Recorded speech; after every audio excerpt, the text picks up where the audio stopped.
감사합니다.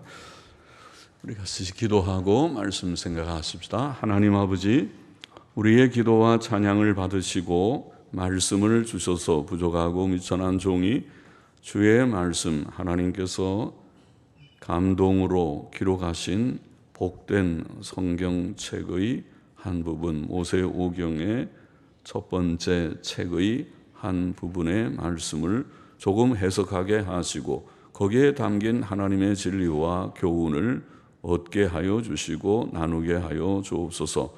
아버지, 모든 성경은 하나님의 감동으로 된 것으로 교훈과 책망과 바르게 함과 의로 교육하기에 유익하며 하나님의 사람으로 온전케 하며 모든 선한 일을 행하게 온전케 하려 함이라고 하셨사오니, 말씀을 통하여 이미 구원받은 자들이 말씀 속에서 온전케 되게 하시고 또 말씀을 통하여 구원받을 자들이 있으면 이 시간이라도 하나님을 발견하고 자신의 죄악됨을 발견하고 예수 그리스도 구주를 발견하고 믿고 구원받는 복을 주옵소서. 이 한 시간을 주께 의지하며 예수 그리스도의 이름으로 기도하옵나이다. 아멘. 아멘. 창세기 21장 1절부터 21절까지 말씀 좀 보십시다. 이 본문은 하나님께서 약속하신 대로 아브라함에게 아들 이삭을 주신 일과 여종 하갈과 그 아들 이스마엘을 내보내게 된 일을 기록합니다. 1절 2절 다시 보십시다. 여호와께서 그 말씀대로 사라를 권고하셨고, 권고한다는 말은 돌아보셨다 그런 뜻입니다. 돌아보셨고 여호와께서 그 말씀대로 사라에게 행하셨으므로 사라가 잉태하고 하나님의 말씀하신 기한에 미쳐 늙은 아브라함에게 아들을 낳으니, 25년 전 아브라함이 아버지 데라가 살던 하란을 떠날 때 하나님께서는 그에게 그로 큰 민족을 이루게 하시고 땅의 모든 족속이 그를 인해 복을 얻게 하시겠다고 말씀하셨습니다. 창세기 12장 2절 3절에 기록되어 있습니다. 또 아브라함이 99세 때 하나님께서는 오는 봄 정한 때에, 아마 그런 뜻이라고 했죠. 오는 봄 정한 때에 사라에게 아들이 있을 것이라고 말씀하셨습니다. 창세기 17장 21절 또 18장 10절 14절에 기록되어 있습니다. 하나님께서는 사랑하시고 택하신 자, 곧 그를 경외하는 아브라함에게 복된 약속을 주셨었습니다. 이제 하나님께서는 그가 말씀하신 대로 사라를 돌아보셨고 그가 약속하신 대로 사라에게 행하셨습니다. 사라는 임신했고 하나님의 말씀하신 기한에 미쳐 아브라함에게 아들을 낳아 주었습니다. 하나님께서는 신실하셨고 그 약속의 말씀도 신실했습니다. 천지 만물을 만드시고 인류에게 성경을 주신 하나님께서는 약속하신 것을 이행하시는 하나님이십니다. 성경에 기록된 그의 모든 약속과 말씀은 신실한 말씀입니다. 다 약속하신 것은 반드시 이루실 말씀입니다. 3절 보십시다. 아브라함이 그 낳은 아들 곧 사라가 자기에게 낳은 아들을 이름하여 이삭이라 하였고, 그 아들 이삭이 난 지 8일 만에 그가 하나님의 명대로 할례를 행하였더라. 아브라함이 그 아들 이삭을 낳을 때에 100세라 그렇게 말씀했습니다. 아브라함은 사라가 그에게 낳은 아들의 이름을 이삭이라고 지었습니다. 이것은 하나님께서 그렇게 지으라고 하신 이름이었습니다. 창세기 17장 19절에 기록되어 있습니다. 이삭이라고 하는 이 히브리어는 그가 웃는다라는 뜻인데, 하나님께서 아브라함에게 아들을 약속하셨을 때 아브라함이 웃었다고 했죠. 아브라함이 웃었다. 나중에 하나님의 천사들이 와서 사라에게 그 말을 할 때 사라도 웃었습니다. 오늘 본문에 출생했을 때 이삭이 출생했을 때 사라가 또 웃었다는 말이 또 한 번 나옵니다. 이스학이라고 아들의 이름을 부를 때마다 내가 그때 믿음이 없어서 이런 일이 과연 있을까 하고 웃었지 하는 생각이 떠오르곤 했을 것입니다. 아브라함은 이삭이 난 지 8일째 되는 날 하나님의 명하신 대로 그에게 할례를 행했습니다. 하나님께서는 아브라함에게 너희 중 남자는 다 할례를 받으라. 난 지 8일 만에 할례를 받을 것이라고 말씀하셨습니다. 아브라함은 하나님의 언약의 명령을 그대로 순종했습니다. 아브라함은 하나님을 알고 그를 경외하며 그의 뜻에 순종하는 자이었습니다. 이삭이 출생했을 때 아브라함의 나이는 100세이었습니다. 2절은 아브라함을 늙은 아브라함이라고 말하고 7절은 아브라함 노경에 얻은 이삭을 노경에 얻은 아들로 말합니다. 원문은 같은 표현으로 되어 있습니다. 100세 된 노인이 아들을 얻는 것은 불가능해 보였습니다. 창세기 17장 17절은 사라의 나이가 90세라고 말하며 또 창세기 18장 11절은 사라의 경수가 끊어졌다고 말합니다. 그러면 아브라함이 아들 이삭을 얻은 것은 하나님의 전적인 은혜와 능력이었습니다. 그래서 하나님께서는 아브라함에게 여호와께 능치 못한 일이 있겠느냐고 말씀하셨었습니다. 하나님께서는 전능하십니다. 그가 하기를 원하시는 일들을 이루시는 하나님이십니다. 6절 보십시다. 사라가 가로되 하나님이 나로 웃게 하시니 듣는 자가 다 나와 함께 웃으리로다. 또 가로되 사라가 자식들을 전 먹이겠다고 누가 아브라함에게 말하였으리오마는 아브라함 노경에 내가 아들을 낳았도다 하니라. 사라는 이삭을 출산한 후 하나님이 나로 웃게 하셨다고 말했습니다. 그의 웃음은 기쁨과 행복이 넘친 웃음이었습니다. 늙은 자신들을 통하여 아들이 출산된 것은 참으로 자신들뿐만 아니라 그 소식을 듣는 모든 친지와 이웃도 함께 기뻐할 만한 일이었습니다. 사라가 자식들을 전 먹이겠다고 아브라함에게 감히 말할 자가 없었으나 그는 아브라함 노경의 아들을 낳았습니다. 그것은 하나님의 놀라운 선물이었습니다. 8절 보십시다. 아이가 자라매 젖을 떼고 이삭의 젖을 떼는 날에 아브라함이 대연을 배설하였더라. 사라가 본즉 아브라함의 아들 애굽 여인 하갈의 소생이 이삭을 희롱하는지라. 아이는 잘 자랐고 젖을 떼는 때가 되었습니다. 젖을 떼는 때가 몇 살인지는 잘 몰라도 아마 3살쯤이 아닌가. 옛날 고대 글들의 마카비서 같은 마카비야 7장 27절에 보면 한 여인이 자기 아들을 3년 동안 젖을 먹였다 이런 말이 나오는 것을 보면은 그 시대에 젖을 좀 오래 먹인 것 같이 보입니다. 그럼 한 3살쯤 되지 않았겠는가 추측을 합니다. 어린아이가 병약하지 않고 건강하게 잘 자라는 것은 하나님의 은혜입니다. 이삭이 젖을 떼는 날 아브라함은 큰 잔치를 베풀었습니다. 그것은 아이가 건강하게 잘 자란 것을 하나님께 감사하며 기쁨을 다른 이들과 함께 나누려는 잔치이었을 것입니다. 그런데 아브라함의 아들이며 애굽 여인 하갈의 아들인 이스마엘이 어린 이삭을 희롱하는 것을 사라가 보았습니다. 아마 그러니까 이삭도 한 3살쯤, 2살, 3살쯤 좀 됐을 것 같고 그때의 이스마엘이 할례를 받을 때가 13살이고 지금 또 한 해 지나서 이제 1년이 지나서 이삭을 낳고 이삭이 3살쯤 되면은 합치면 한 17살은 됐겠죠.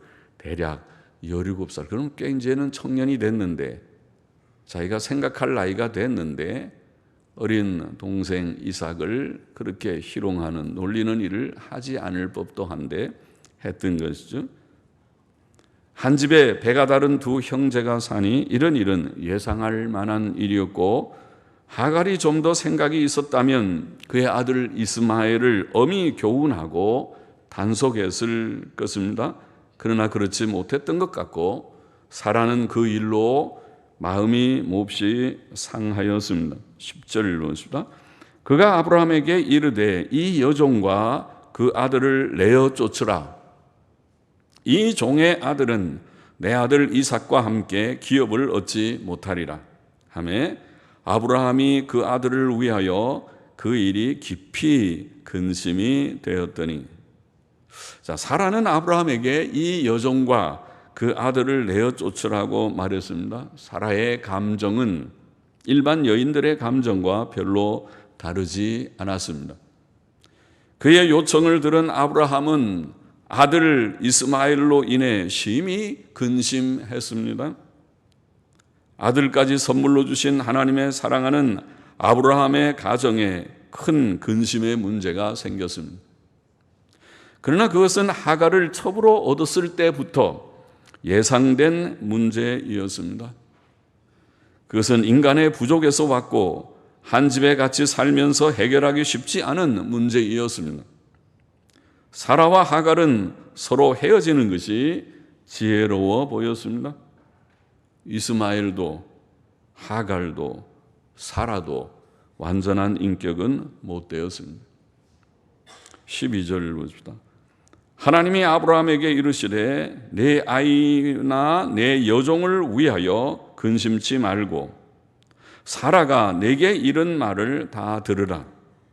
이삭에게서 나는 자라야 내 씨라 칭할 것임이니라. 그러나 여종의 아들도 내 씨니 내가 그로 한 민족을 이루게 하리라 하신지라. 하나님께서는 이스마엘의 문제로 고민하는 아브라함에게 사라의 말을 들으라고 말씀하셨습니다. 이스마엘도 아브라함의 아들이므로 하나님의 돌보심을 입을 것이지만 사라에게서 난 이삭만이 아브라함의 계보를 잇는 기업 상속자가 될 것이었습니다. 하나님께서는 특별히 이삭을 위주로 섭리하실 것이었습니다. 이삭은 약속의 자녀이며 예수 그리스도의 예표이며 또 그를 믿는 오늘 우리들의 예표이었습니다. 오늘날 예수 그리스도를 믿는 자들은 하나님의 자녀가 되는 권세를 얻은 자들입니다. 로마서 8장 28절은 하나님의 뜻대로 부르심을 입은 자들에게는 모든 것이 합력하여 선을 이룬다고 증거했습니다. 놀라운 말씀이죠. 14절 보십시다. 아브라함이 아침에 일찍이 일어나 떡과 물 한 가죽 부대를 취하여 하갈의 어깨에 메워주고 그 자식을 이끌고 가게 하매 하갈이 나가서 브엘세바 들에서 방황하더니 가죽 부대에 물이 다한지라. 그 자식을 떨기나무 아래 두며 가로되 자식의 죽는 것을 참아 보지 못하겠다 하고 살 한 바탕쯤 가서 마주 앉아 바라보며 방성대곡하니.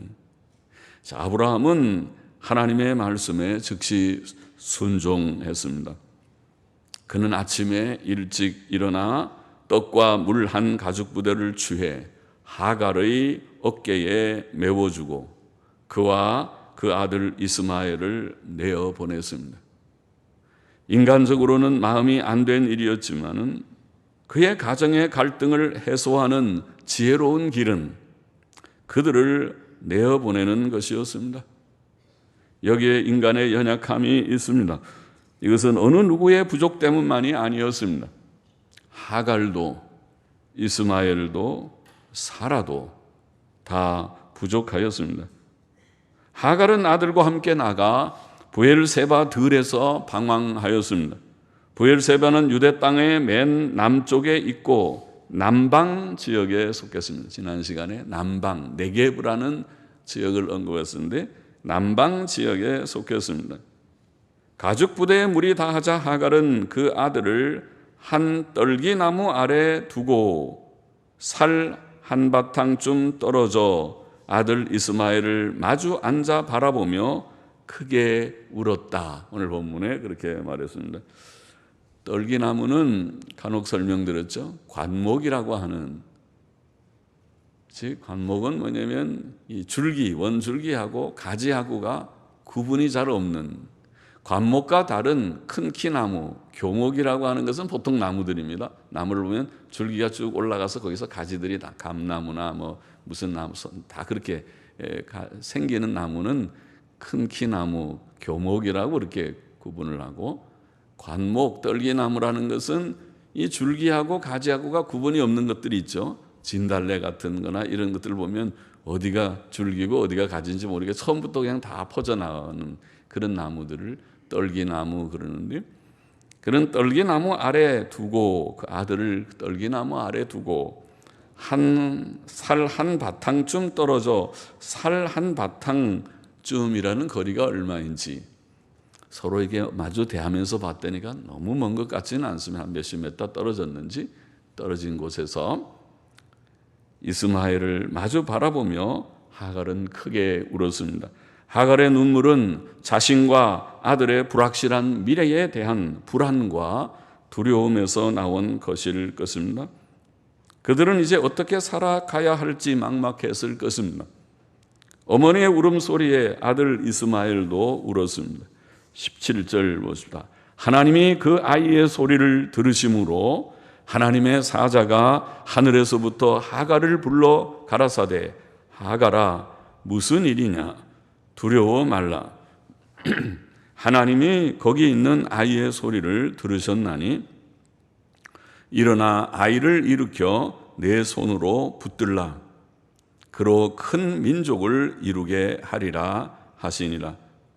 하나님이 하갈의 눈을 밝히심에 샘물을 보고 가서 가죽 부대에 물을 채워다가 그 아이에게 마시웠더라. 하나님이 그 아이와 함께 계심에 그가 장성하여 광야에 거하며 활 쏘는 자가 되었더니 그가 바란 광야에 거할 때에 그 어미가 그를 위하여 애굽 땅 여인을 취하여 아내를 삼게 하였더라. 하나님께서는 그 아이의 울음소리를 들으셨다 그랬습니다. 하갈의 울음소리를 들으신 것이 아니고, 하갈의 소리도 들으셨겠지만은 하갈보다도 하갈이 낳은 그 아들 이스마엘은 사실 애굽 지금 여종 하갈의 아들이지만은 또한 아브라함의 아들입니다. 아브라함, 복된 믿음의 사람 아브라함의 아들 이스마엘이기 때문에 하나님께서는 특별히 더 배려하신 것이라고 보입니다. 그 아이의 울음소리를 들으셨다고 말씀했습니다. 물론 아이라는 이 원어는 꼭 어린아이만 가리키지 않고 소년 혹은 청년까지 가리키는 단어입니다. 나르라고 하는 이 이브리 말은. 그래서 그냥 청년 그렇게 번역할 수도 있는 말입니다. 하나님의 사자는 하늘로부터 하갈을 불렀고 하나님께서 그 아이로 큰 민족을 이루게 하실 것이라고 말했습니다. 하나님께서 또 그의 눈을 밝히심으로 하갈은 한 샘물을 보고 가서 가죽 부대에 물을 채워다가 아들에게 마시웠습니다. 이스마엘은 비록 이삭과 함께 살 수 없는 처지였지만 아브라함의 아들이었습니다. 하나님께서는 하갈과 이스마엘을 불안하고 두려운 광야에 거저 내버려 두지 않으셨습니다. 아브라함과 함께 하시는 하나님께서는 또한 아브라함의 아들 이스마엘과도 함께 하셨습니다. 이스마엘은 커서 광야에 거하며 활 쏘는 자가 되었다. 그렇게 본문은 기록합니다. 하갈과 이스마엘은 육신적으로 선택된 백성이 아닌 자들을 대표하는 것 같습니다. 하나님께서는 세상의 모든 사람들에게 자비하시다고 말씀했죠. 요나서 우리가 4장 11절 요나서의 특이한 한 그 진리죠. 4장 11절에 보면 하나님께서는 요나에게 이 큰 성읍 니느웨에는 이스라엘 백성뿐 아니라 저 아수르의 수도인 니느웨에는 좌우를 분변치 못하는 자가 12만여 명이요 육축도 많이 있나니 내가 아끼는 것이 어찌 합당치 아니하냐. 굉장히 놀라운 그 옛날 시대에 요나는 그 이방 나라의 전도에서 그들이 회개하고 하나님께로 돌아오는 것조차 싫었던 것 같죠. 그런데 하나님께서는 요나를 오히려 책망하듯이 나는 그들을 아낀다. 거기에는 좌우를 분변치 못하는 12만여 명의 어린 아이들이 있고 육축도 많이 있는데 내가 아낀다. 그런 말씀을 하나님께서 주신 것이죠. 주님께서도 하나님께서 햇볕과 비를 의인과 악인 모든 사람에게 다 주시는 하나님이시다. 마태복음 5장 45절 말씀인가요? 그렇게 말씀하셨죠. 하나님께서 선택하셔서 구원하시는 진리가 한편에 있고 또 다른 한편에는 하나님이 선택지 않은 이 세상 사람들에 대해서도 상당히 긍휼히 여기시는 그런 또 면이 있습니다. 하나님의 일반 은총의 영역이라고 말하죠. 또 일반 은총의 영역 속에서 물론 하나님의 택자들이 다 흩어져 있기 때문에 그래서 하나님께서 더욱 아브라함, 이삭, 야곱의 계보를 잇는 자손들만 아끼시는 것이 아니고 비록 지금 아브라함의 정실의 아들은 아니지만은 이스마엘이 그 외의 사람들을 대표하는 자로 보이고 그에 대한 관심 그것도 하나님께서 갖고 계시다는 것을 보입니다. 사도 베드로는 사도행전 10장 35절에 보면 하나님께서 각 나라 중 하나님을 경외하며 의를 행하는 사람을 받으신다 이런 표현을 했는데 묘한 표현이죠. 조심스러운 표현이긴 합니다.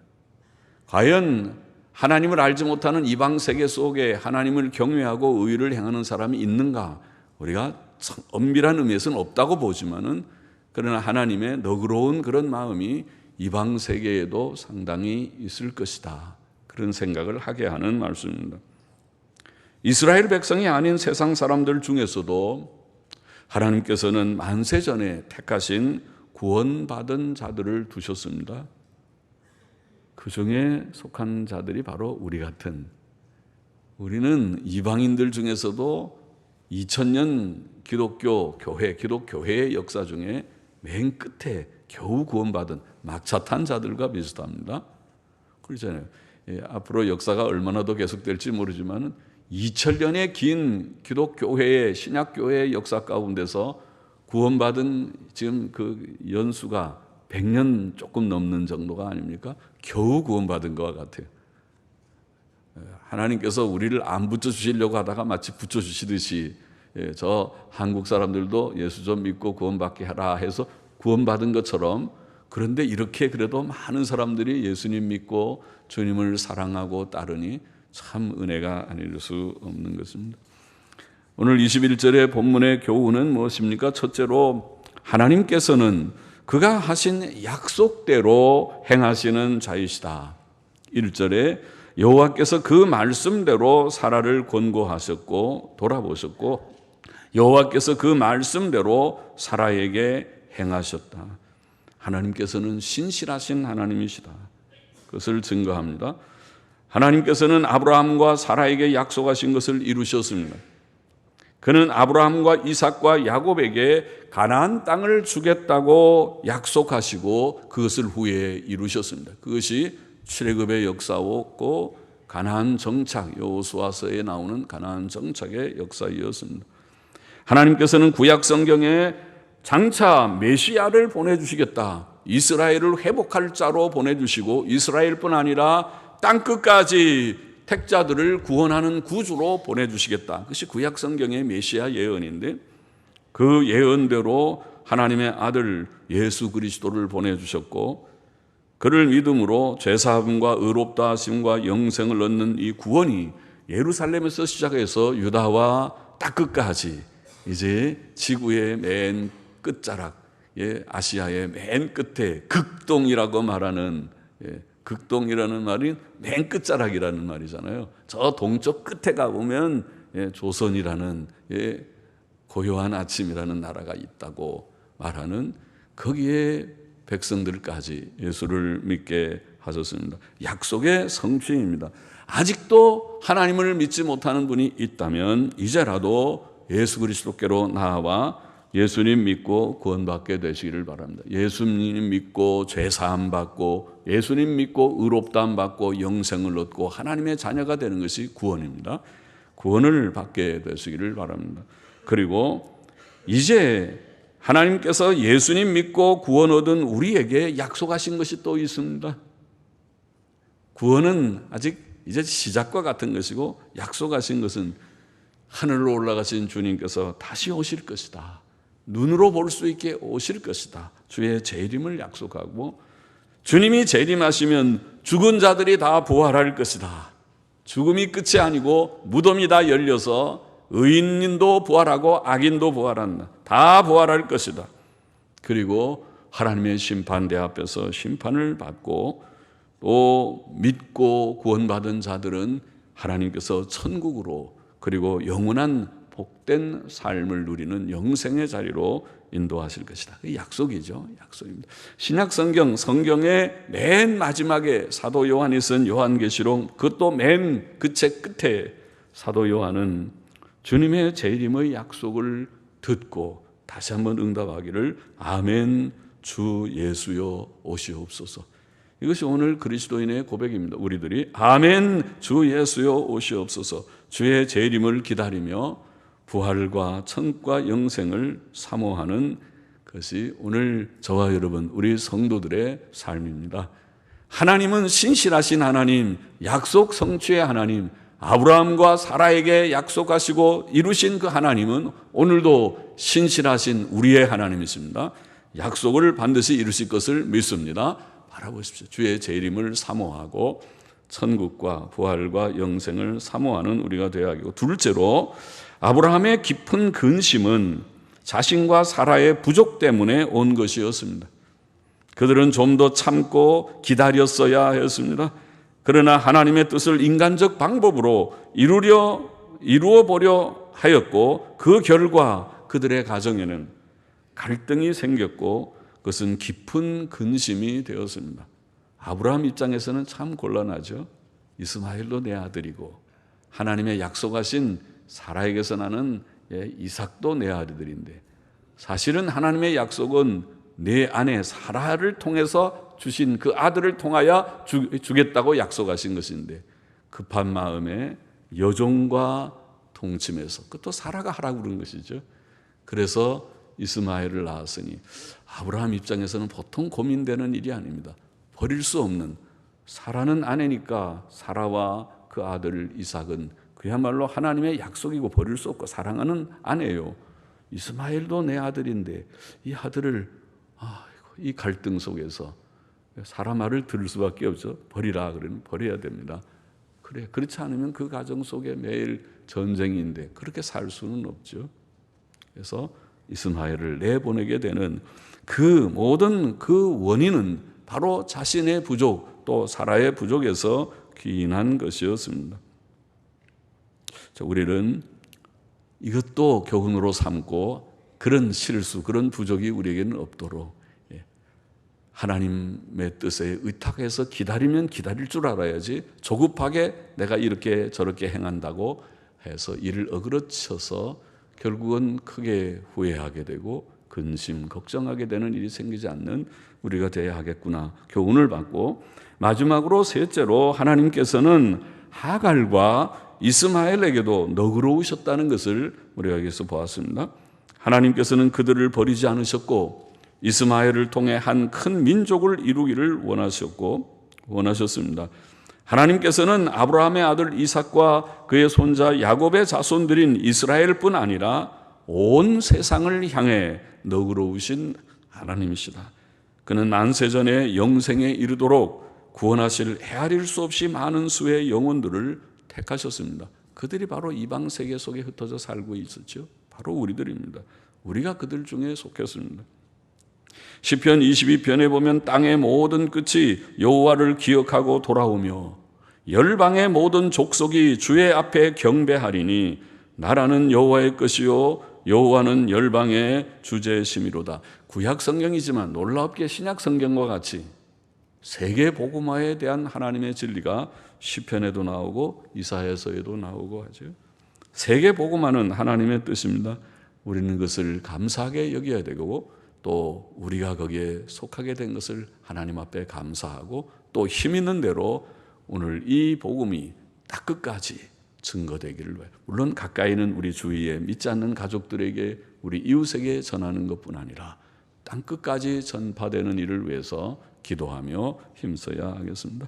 기도하십시다. 하나님 아버지, 약속 성취에 신실하신 하나님을 아는 굳건한 믿음을 우리에게 주셔서 주님이 이제 약속하신 주님 재림과 또 천국과 죽은 자들의 부활과 영생을 우리가 확신하고 소망하며 사모하며 살아가게 하여 주옵시고, 우리는 이 땅에 사는 동안 우리의 조급한 마음으로 실수로 우리가 잘못 행함으로써 깊이 근심하는 자리에 떨어지지 않는 지혜를 우리에게 주시고 또 바른 처신을 우리에게 주시기를 원하고, 하나님께서 주님 너그러우셔서 온 세계에 흩어져 있는 하나님의 택자들을 구원하시는 하나님의 뜻을 깨닫고 오늘도 이 일을 위하여 주님 앞에 기도하며 또 힘쓰는 저와 우리 모두들이 되게 하여 주옵소서. 예수님의 이름으로 감사하며 기도하옵나이다. 아멘. 예, 아멘.